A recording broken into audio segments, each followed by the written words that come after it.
I think there are probably lots of Harun Yahyas in the world, unfortunately. And this actually points to, I think, what a very serious problem in modern Islam.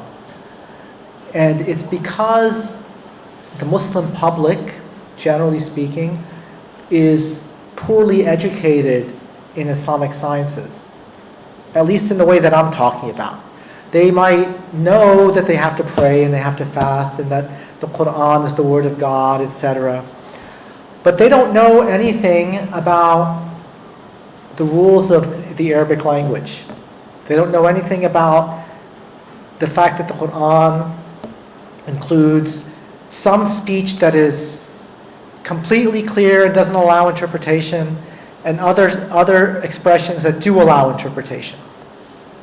And so then they assume certain things are absolutely part of Islamic dogma, the same way that Tawheed is. And then that allows charlatans to exploit them. And so when they see somebody like Harun Yahya defending a traditional belief, they think he's a hero. And so that's bad for them and bad for him. Because when you think you're a hero, you can start doing all sorts of bad things.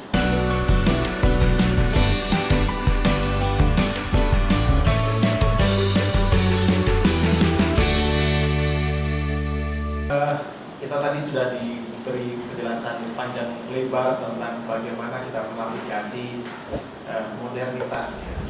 Ada beberapa madhab atau cara penyikapan terhadap apa yang disebut sebagai modernitas yang include di dalamnya itu sekularisme. Kalau misalnya tadi itu ada reformis, ada tradisionalis, terus beliau mengutip Yusei Casanova yang membagi sekularisme itu dalam 3 bentuknya lah. Kalau itu diferensiasi sosial, oke. Terus kemudian ada privatisasi agama atau cara beragama. Terus kemudian ada juga yang disebut sebagai apa itu namanya, way of life atau school of thought, di mana agama harus dihilangkan lah dalam proses perkembangan sejarah dari masa dulu mungkin agama terus kemudian berangsur-angsur menjadi di dalam sains akan lebih superior daripada agama. Kira-kira itu perjalanan modernisasi. Nah, terus kemudian beliau masuk ke dalam detail tentang dalam konteks hukum Islam, hubungan antar pertama-tama menyinggung juga tentang bagaimana dalam konteks dunia Islam, misalnya ketika Kekaisaran Ottoman setelah kalah Perang Dunia Pertama itu memberi kemudian kemenangan sekularisme Turki, orang-orang terdidik itu memilih cara sekuler lah kira-kira itu untuk memasuki modernitas gitu ya. Modernitas dan membebaskan masyarakat dari agama itu adalah salah satu kunci untuk bisa memasuki modernitas, memasuki zaman modern. Tapi beliau juga menyinggung tentang bagaimana kira-kira agama dapat berperan dalam konteks yang semacam itu. Nah, salah satunya adalah religious ethics, misalnya di dalam aktivitas perdagangan, commerce, bahwa di dalam konteks perdagangan atau commerce itu sebenarnya juga misalnya niat penting. Misalnya berdagang ada laba dan segala macam, itu logik daripada commerce, daripada perdagangan. Tapi kalau kita menyisipkan dengan niat beribadah kepada Allah, ada religiositas juga di situ. Terus kemudian dalam konteks agama juga ada yang disebut sebagai azimah dan rukhsah. Apa yang kita pelajari dari fikih itu kebanyakan adalah azimah. Azimah itu adalah hukum normalnya, hukum yang biasa. Rukhsah itu adalah dispensasi, hal-hal yang extraordinary, yang luar biasa. Dan itu banyak sekali dalam seiring perjalanan zaman, hal-hal yang sifatnya rukhsah, dispensasi itu menjadi normal, menjadi biasa kembali untuk diberlakukan karena perkembangan dan kebaruan yang muncul gitu. Itu bisa diadopsi dan banyak hal yang lain. Tapi saya langsung saja jumping ke bagian akhir yang saya kira juga sangat penting untuk menavigasi konteks modern itu. Tadi kalau masa lalu fatwa itu penting, dalam konteks hukum, fatwa di mana mustafti orang bertanya, terus kemudian mufti memberikan fatwa, itu adalah hukum yang berlaku untuk individual. Tapi yang sekarang diperlukan itu adalah bukan hanya fatwa, tapi juga statute, legislation, pembuatan hukum yang itu punya nilai, punya kekuatan mengikat yang lebih. Misalnya dalam konteks pendidikan, kalau dulu kan diserahkan pada orang tua, kalau sekarang diserahkan ada kewajiban wajib belajar gitu oleh negara, itu kan lebih kuat, dan itu semuanya untuk masalahnya si anak, masa depan anak. Nah itu penting untuk diadopsi hal-hal yang berkenaan dengan public good, kepentingan umum, dan dalilnya bukan hanya dalil agama ketika seperti di fatwa, tapi juga dalil kepentingan umum, public interest, public good, itu penting untuk diadopsi. Dan bagian terakhir, dua bagian terakhir yang saya highlight adalah misalnya penting apa yang disebut sebagai epistemic responsibility, juga penting. Kita apa itu namanya, apalagi orang Islam, kita punya Quran dan kita punya ketanggung jawab untuk melaksanakan apa yang ada di dalam keyakinan keagamaan kita untuk kepentingan yang lebih besar, itu juga penting untuk diadopsi. Dan salah satu kebajikan civic, kebajikan publik yang patut untuk yang dimiliki oleh Islam, misalnya diberikan oleh ilmu-ilmu seperti usul fikih, kalam, fikih itu adalah ini. Tadi itu untuk di era modern, di era demokrasi, ada spektrum pengetahuan dari yakin sampai jahil. Ada dhon, ada talabatul dhon, ada wahm, ada syak, dan segala macam. Itu penting untuk membuat justifikasi terhadap klaim atau keputusan sikap kita gitu, berdasarkan range spektrum spektrum keyakinan terhadap pengetahuan yang kita miliki. Itu, dan tentu saja untuk memasuki dunia modern penting untuk mempelajari, daripada mempelajari magic, tapi mempelajari ilmu-ilmu tradisional Islam yang dengan keseriusan membaca akan membuka pikiran kita. Dan juga penting selain ilmu tradisional Islam juga mempelajari ilmu-ilmu sekuler, ilmu-ilmu umum, ilmu-ilmu agar kita kompeten dan bisa mastering modern sciences, itu penting agar kita dapat menavigasi modernitas dengan lebih baik lagi. Mungkin itu secara umum, tentu saja banyak yang masih bisa digali lagi. Silahkan kalau if you have any questions, any comments on this issue, on modernity and Islam, our response to modernity, and also what has been presented to us. Boleh, silakan. Bahasa Indonesia boleh, nanti siapa yang akan mengerjakan baca akan menerjemahkan.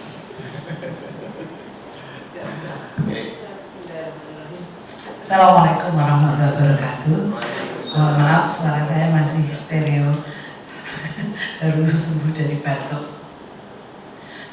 Saya tertarik mendengarkan kuliah, apalagi pengisinya adalah asli Turki ya. Mesir.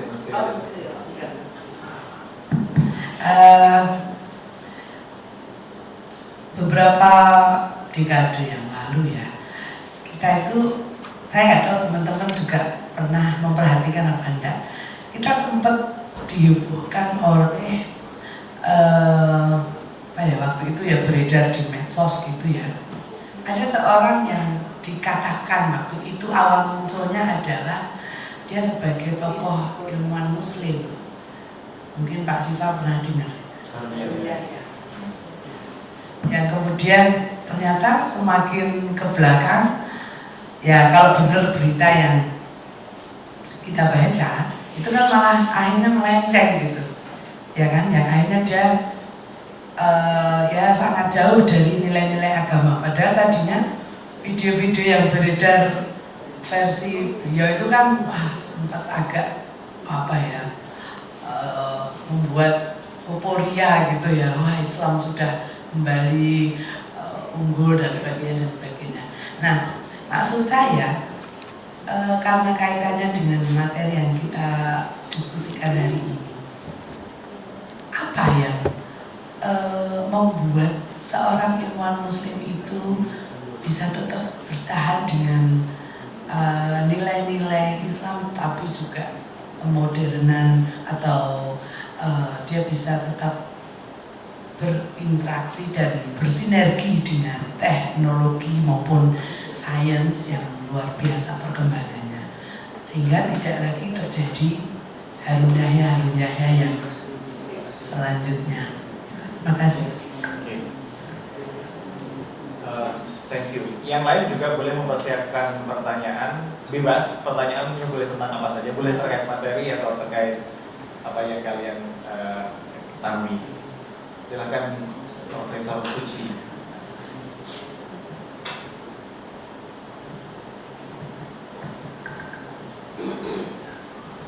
Check. Okay, thank you very much for this time. Welcome to UMY, Professor Fadel. Okay, in my main scholarship is financial support awarded to students based on academic achievement. Actually, is more larger the definition. So your topic is a discussion about civilization in Islam. I remember that this material is discussed by Professor Amin Abdullah when I doctoral in PPI. Okay, Professor, I have a question for you about the problem in sources in educational Islamics is in Indonesia is low. The problem of management of educational Islamic school in Indonesia is low. Resources, SDM. In my opinion, in the future, the Islamic educational future in Indonesia affected by three factors. There are a globalization, democratization, and Islamic liberalization. Do you agree that this statement? I repeat that Islam Indonesia affected in the future by three factors. There are globalization, democratization, and Islamic liberalization. I want to know that maybe you can give me a prediction about that condition in Indonesia in future, because you know that the majority of people in Indonesia is a Muslim. Nasibnya bagaimana? Okay. Thank you very much, Professor. Okay, thank you. Dua dulu ya. Two questions first, and then later we can continue if we have, inshallah we have enough time. Well, the first question is regarding how to be a Muslim scholar. Maybe I don't know whether you are familiar with the case of Adnan Oktar in Turkey. Harun Yahya is the one who tried to, for example, the theory of try to refute Darwinism, evolutionism, using Quranic terms, using Quranic interpretations, but at the end of the day, he was involved, or he is promoting cult, the sectarian cult in Turkey.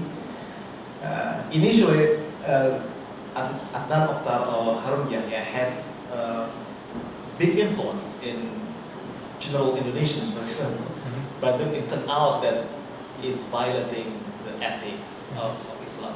So basically, how to maintain, you are still committed to Islamic values, but at the same time you also embrace modernity, embrace modern sciences, this kind of things. That's the first question from Bu Ratna, right? And the second one... Can I answer that first? Yeah. Yeah. Excellent question. I think there are probably lots of Harun Yahyas in the world, unfortunately. And this actually points to, I think, what a very serious problem in modern Islam. And it's because the Muslim public, generally speaking, is poorly educated in Islamic sciences, at least in the way that I'm talking about.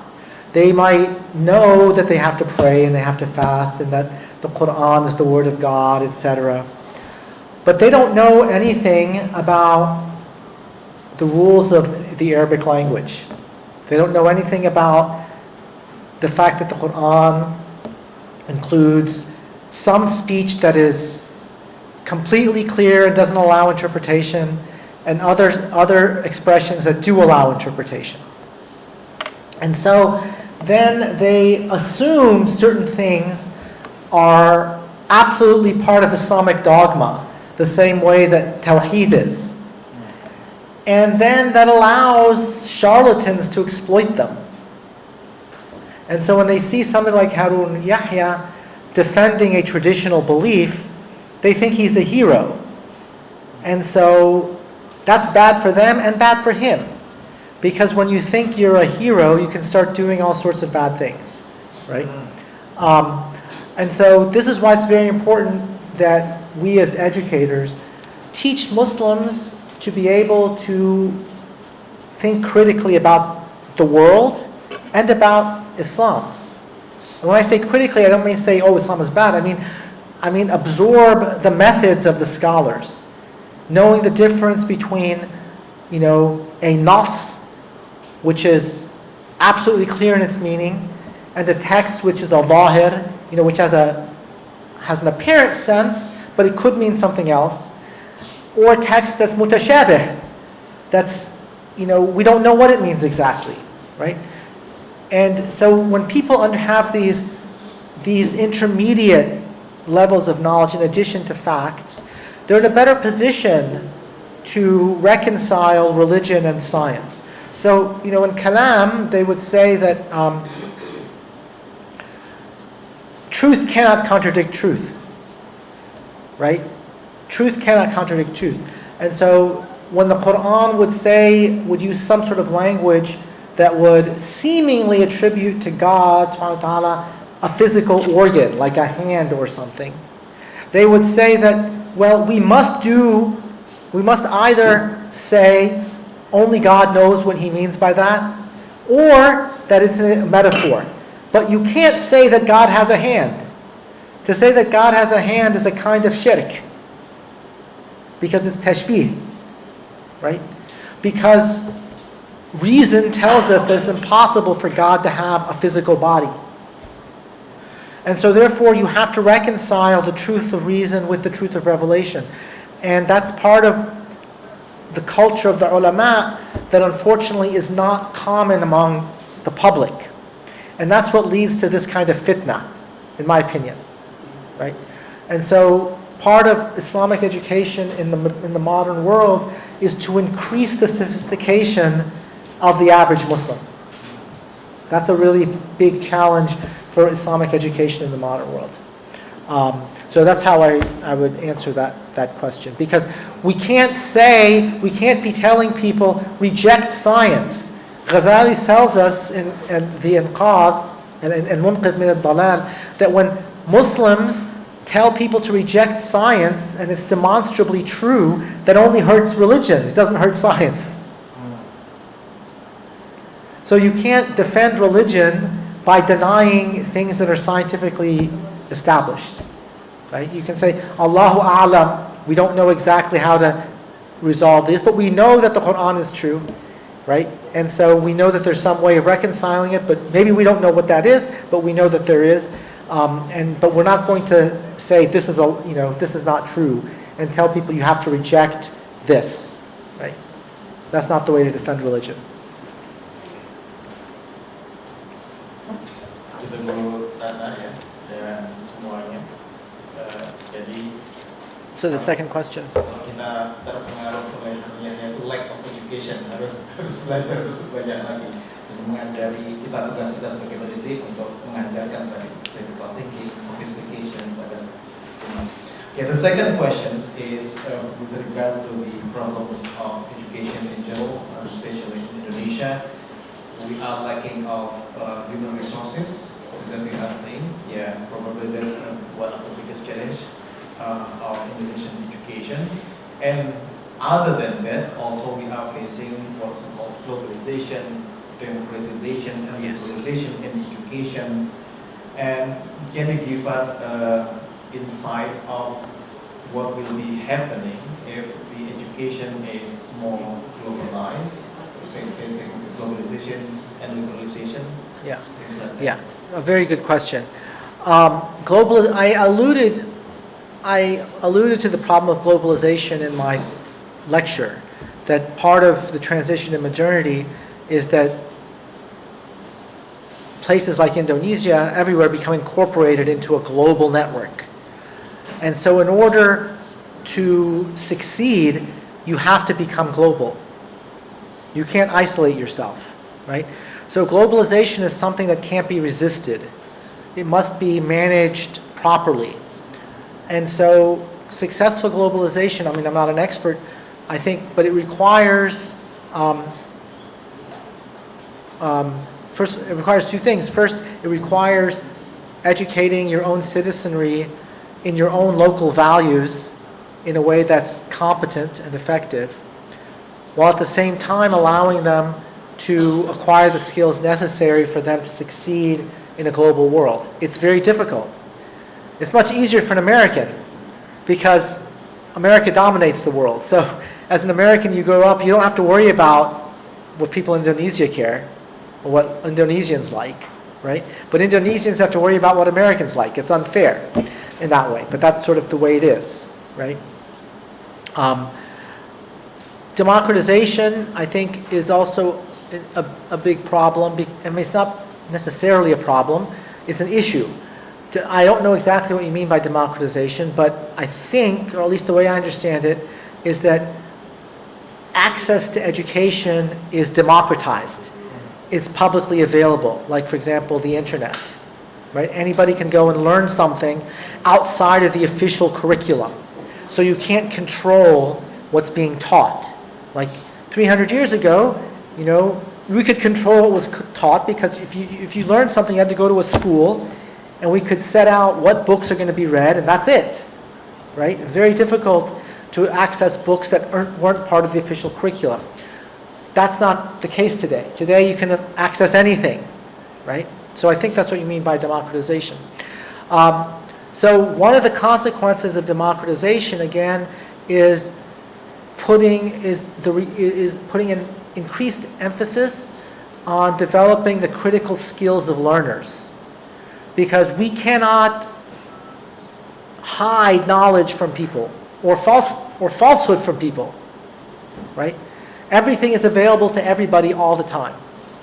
So that means people have to have the moral and critical skills to navigate this world. There's no way to avoid that. And third, liberalization. I'm not sure exactly what you mean by liberalization, but I guess it's a sense that compared to the kinds of restrictions, social restrictions that one might find in traditional books of Islam, there's a lot of pressure to ease those restrictions, right? So that people have greater freedom of movement, or just more generally, more freedoms. Again, I think that is inevitable, because in order to be able to function in a globalized world, right? So in the old, like 300 years ago, people lived in a village and they didn't leave their village. You know, the customs of the village were very strong, and people behaved because if you didn't behave, the consequences were very severe. You had to. But now, practically speaking, nobody's going to punish you if you behave improperly, right? And so people have to have another reason to behave properly. And so that's why moral education becomes much more important in modernity than it was, I think, in the past. Gitu, Indonesia-nya belum karena belum gitu paham juga